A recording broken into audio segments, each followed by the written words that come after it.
को लेकर के और उनका हालचाल ले रहा हूं। और आदरणीय आजम खान साहब वो बहुत पुराने नेता हैं। पुराने नेताओं की बात ही कुछ और है, पुराने लोगों की बात ही कुछ और होती है। ये हमारी पार्टी के दरख्त हैं, इतनी गहरी जड़ें और उतना ही गहरा उनका साया भी हम लोगों के साथ हमेशा रहा है। और ये बड़ी लड़ाई है, उसमें हम सब लोग मिलकर के लड़ेंगे।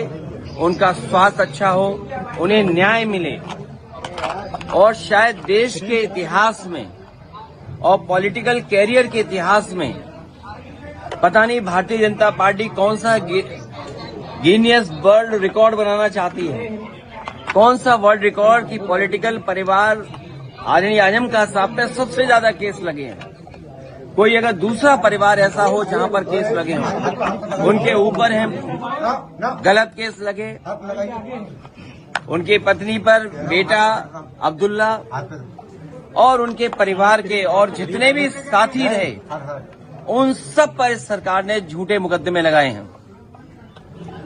और इतना तकलीफ परेशानी किसी को नहीं पहुंचाई गई होगी जितनी आदरणीय आजम खान साहब और उनके परिवार को पहुंचाई गई है। ये कोई वर्ल्ड रिकॉर्ड बना रही है भारतीय जनता पार्टी। और अगर गिनती के हिसाब से हम लोग हिसाब किताब लगाएं तो हो सकता है Guinness book of world record में भी ये नाम आ जाए परिवार का, कि सबसे ज्यादा झूठे मुकदमे अगर किसी परिवार पर एक पर लगे तो वो आदरणीय आजम खान साहब के।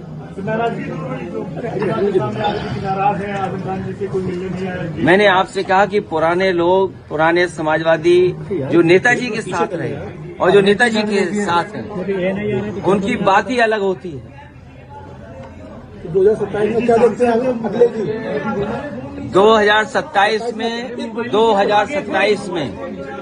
2027 में सरकार बनने जा रही है और पीडीए की आवाज बुलंद होगी।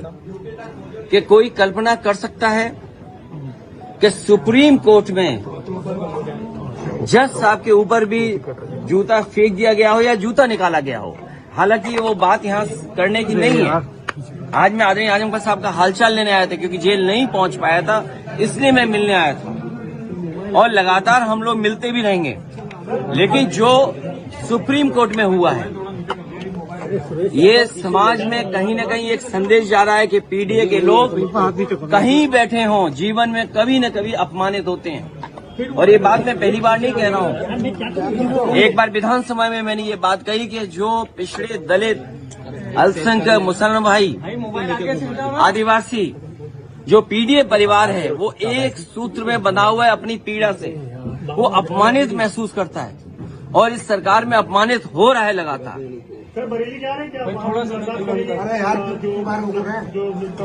मैं अभी केवल आदरणीय आजम खान साहब से मिलने आया, उनका हालचाल लेने आया। तो क्या लगता था सर, जिस तरह से कयास लगाए जा रहे थे कि आजम खान साहब आपसे नाराज है काफी, मैंने आपसे नाराजगी दूर हो पाई? आदरणीय आजम खान साहब हमारे पुराने नहीं, ये आपको सूचना मिली कहाँ से? ये आपकी सूचना है।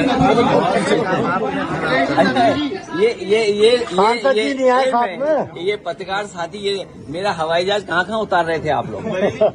नहीं, बरेली तो कुछ लोग उतार रहे थे, कुछ लोग यहाँ भी उतार रहे थे। नकवी जी जब से यहाँ से जीते हैं, आजम खान साहब के परिवार से नहीं मिले हैं। आपके साथ नकवी साहब? अभी मैं अकेला आया हूँ मिलने।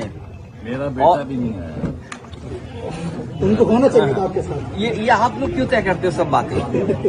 आप लोग सब तय कर लेते हो। अभी तो आप लोग सब तय कर। अभी मैं मिलने आया हूँ, मैं हालचाल लेने आया हूँ उनका स्वास्थ्य को लेकर के। आपको फिक्र ये करनी चाहिए कि कितने झूठे मुकदमे लग रहे हैं इन पर, कितने झूठे मुकदमे लगे हैं। और मैंने कहा कि इतने गहरे रिश्ते, ये समाजवादी पार्टी के दरख्त हैं, इतनी गहरी जड़ें हैं। ठीक है अखिलेश जी, ठीक है, ओके अखिलेश जी। आदरणीय आजम खान साहब पर मैंने पहले भी कहा और फिर कहता हूँ कि जितने भी झूठे मुकदमे लगे हैं सब वापिस होंगे। और एक यूनिवर्सिटी का अच्छा काम कर रहे थे, न केवल हम आप लोगों के इस समय के लोगों की मदद होती बल्कि आने वाली पीढ़ी का भी भाग्य सुधरता। ठीक है सर। सोचिए, यूनिवर्सिटी को जो लोग बर्बाद कर रहे हैं नहीं हो पा रहा है, नहीं हो पा रहा है। वो समाज में हर चीज को बर्बाद करना चाहते हैं। 2027 में कितना मजबूत मान रहे हैं अखिलेश जी?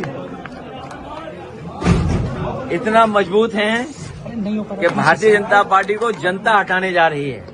इस बार देखिएगा, जनता आगे होगी और पॉलिटिकल पार्टी पीछे दिखाई देगी।